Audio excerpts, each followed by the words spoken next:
Hello and welcome to the Horror Hangout, a podcast where film fans watch the best and worst horror movies of all time and talk to them, and sometimes get together to talk about a brand new release with some of the people behind them.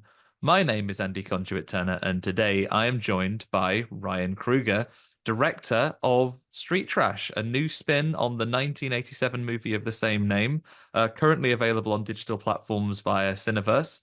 Welcome, Ryan. Thank you for joining me. Hey, thanks very much. Thank you for having me.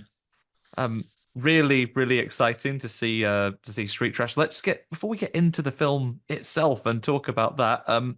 Maybe a quick little bit just about yourself. What brought you to the world of filmmaking, and what made you choose horror of all the genres you could have found yourself in? Yeah, I think as a kid, I always wanted to be a filmmaker, whether it was my acting or my directing. It was something that I always concentrated on. Um, I started off originally doing music videos. I thought it was a great platform to do music videos, which helped a lot because, if you make a short and you put it on TV or you upload it on YouTube, it can only go so far. And if it's on TV, it's on at like 4 in the morning when Hmm. nobody's watching. So the cool thing was it was doing music videos was like a built-in audience to, or they have their fan base already, so you've already got an audience. So I made my name originally doing music videos, and I was known for narrative storytelling within music videos or something very visual. And the cool thing about that was that, again, with independent filmmaking and stuff like that, is that you didn't need a sound guy, you didn't need a master sound because the band already recorded the track in the studio. So it was always a cool, sneaky way with saving budget in a way, doing that. And then I started doing commercials and experimental films and short films. Yeah, and then I got to a point where I had to push myself to do a feature film, and then eventually I made my first feature film, Fry Barry, and that took off and did super well, which brought me to Street Trash. The opportunity to take. And when you chose Street Trash, was it a film that you were fond of? Were you a fan of it historically? What of all of the classic properties you could look at, how did this one come about?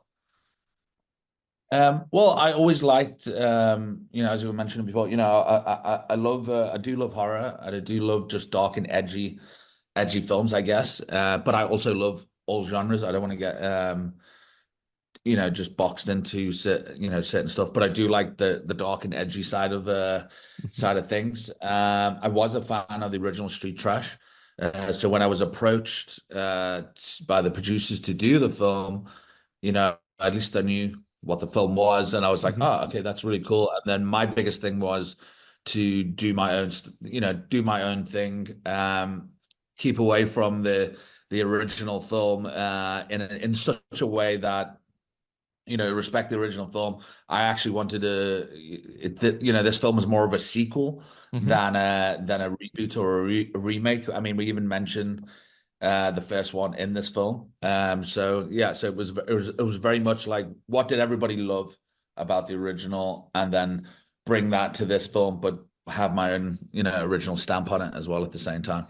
And I can absolutely speak to having seen that on screen, watching the film. It is, as you say, it has a wonderful amount of connection with the old one. And I think obviously horror as a genre is no stranger to social commentary and looking at some of the Yeah, themes which I think are as relevant today as they were in the 80s when they were telling this story.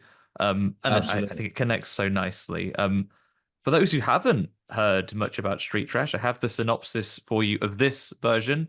The year is 2050, and global economic turmoil has destroyed the middle class in Cape Town, South Africa, which is now divided between the ultra rich and the displaced. Ronald and a group of his fellow houseless friends uncover a plot by the local government to wash away the houseless population with a sinister chemical agent called V. Now they must risk everything to expose the truth and resist a society that is determined to erase them. So, as I say, themes that we were familiar with in the 1980s, themes that are perhaps more prevalent than ever in 2024. Absolutely.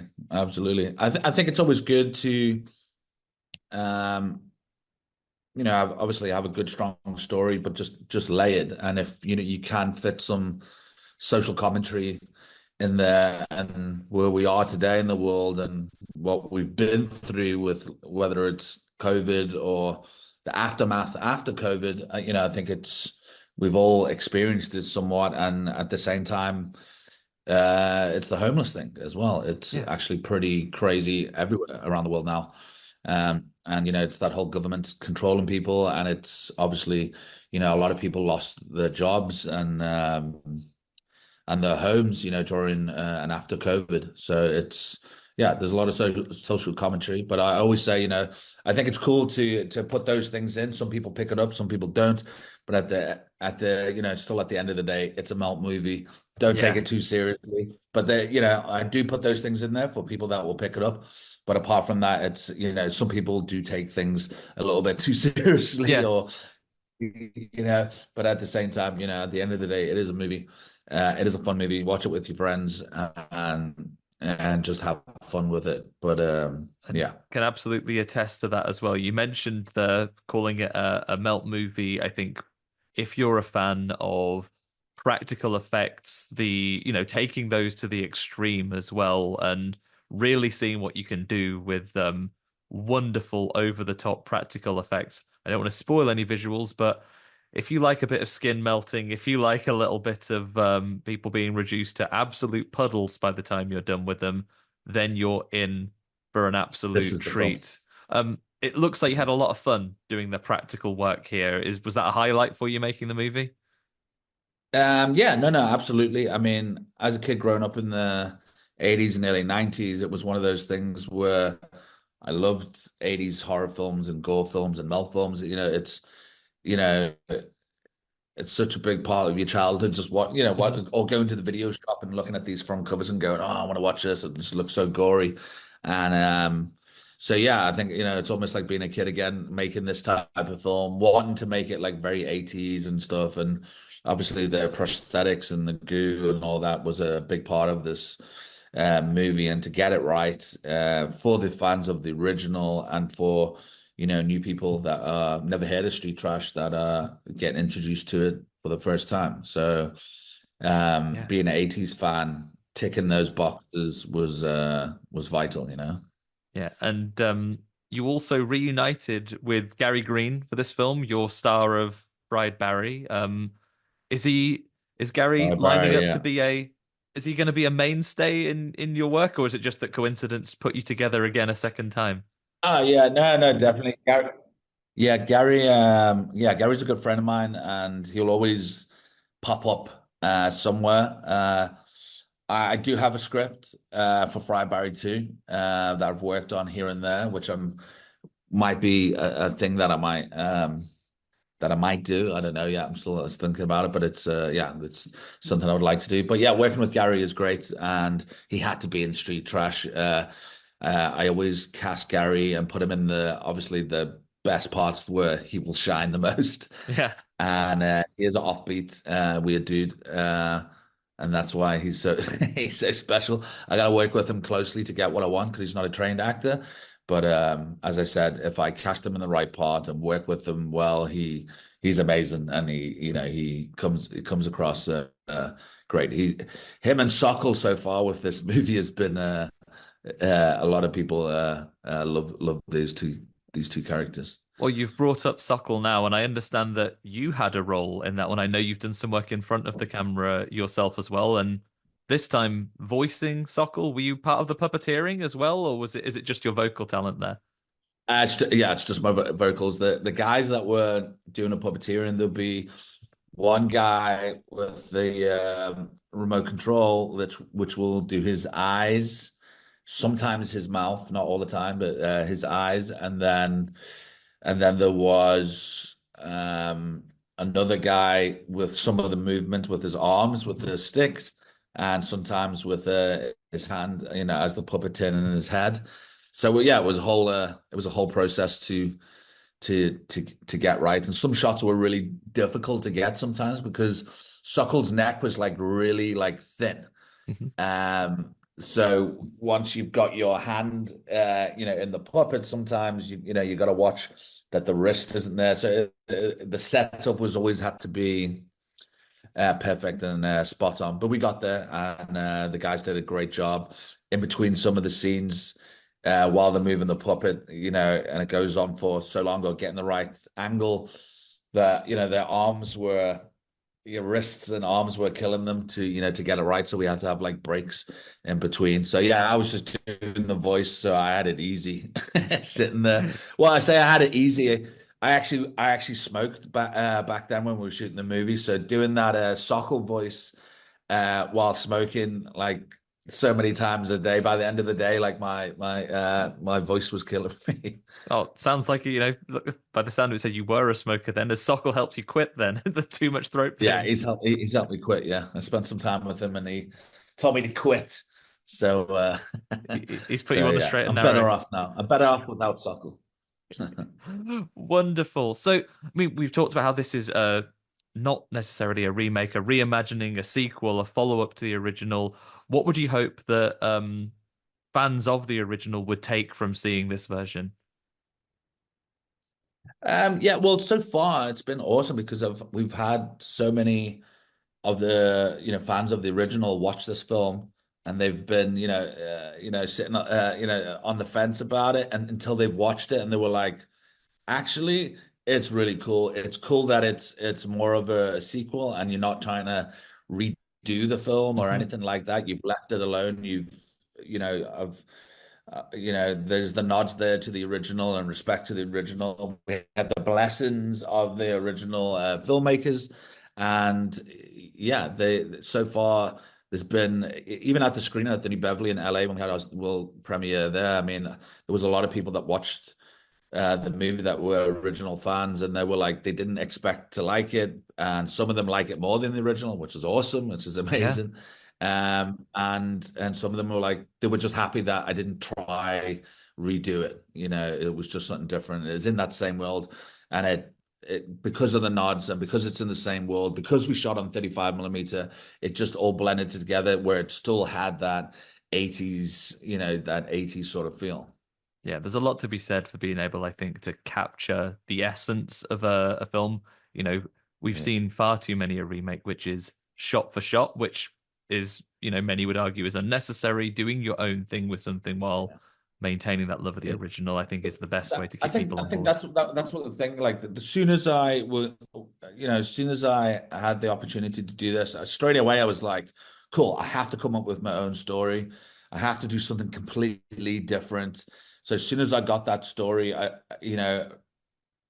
straight away I knew I had to have a strong narrative story, compared to the first one because it was quite loose. I wanted to do something way more narrative, and it was the same with the characters that I just wanted to have these very strong characters that we follow on this journey, and there's not enough you know these type of genre films that get made that have strong stories or strong characters. It's always quite either quite loose or quite shit with with some characters. Like the goal would be amazing, but then the characters would be shit. So I think as a filmmaker, any filmmaker, it should be a strong story, strong cast to make it work. And my biggest thing was looking at the original.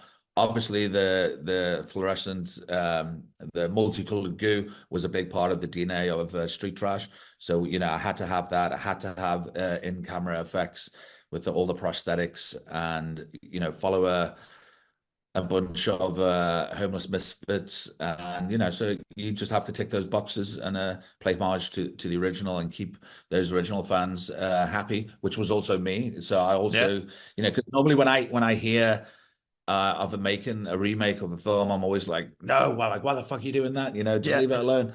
So, and yeah, and like you said, you do get those remakes that just do it. Like, it's like Twister or whatever. Yeah. It's the same fucking movie. You know what I mean? It's like do something different. And that's why I always wanted to do make it more of a sequel because as a fan, that's what they would rather have than You want to see these somebody series having kept the same alive. characters. Yeah, exactly. So you got to unpack it a different way and put a different spin on it. Well, brilliant. Thank you so much. Ryan, we only have a couple of minutes left together. So, one very important question first before I've got a final one for you. First, you mentioned Friedberry 2, you've mentioned other projects in the future. If someone were to be following along with you, where is the best place to keep up to date on what's coming next with you? Where should they keep an eye on for news? Uh, Either Facebook or Instagram. Instagram is at a Ryan Kruger thing, and Ryan Kruger on Facebook should pop up. Yeah, I post all my updates and stuff that's on there, or check out my IMDb or ryankruger.tv, and yeah, and see what's coming. There's a few films in the works, and which we're waiting for budgets on, and here and there. So I don't know which one's going to happen first, but yeah, we'll see. We'll see what happens. We will also be watching the news and keep anyone that listens to us posted. Final question for you, Ryan. As a horror fan, obviously, we do a podcast called The Horror Hangout here. If you were inviting your friends round to watch a horror movie, you're in charge of this. What are you putting on, my friend? Ugh, it's so hard because there's so many good ones that I love. I think right now, I'm just gonna go for The Thing. Yeah, Yeah. John Carpenter's The Thing. You'll get no That's always argument. You'll get no yeah, argument from me with the thing. An yeah. absolutely wonderful choice. Well, thank you so much, Ryan. For people who are listening, you can catch Street Trash on a number of online platforms depending on your territory right now. So give it a search, see what on-demand service it is being distributed at in your territory, and treat yourself to a little watch of it. It is available right now. For everyone else, that is us for another day. You can catch us out on Horror Hangout on all of your social media apps. Your experience may vary depending on where you are. You can catch all of our links and all of our content together at horrorhangout.co.uk. Thank you, Ryan, and thanks all for listening. We'll see you next time. Bye for now.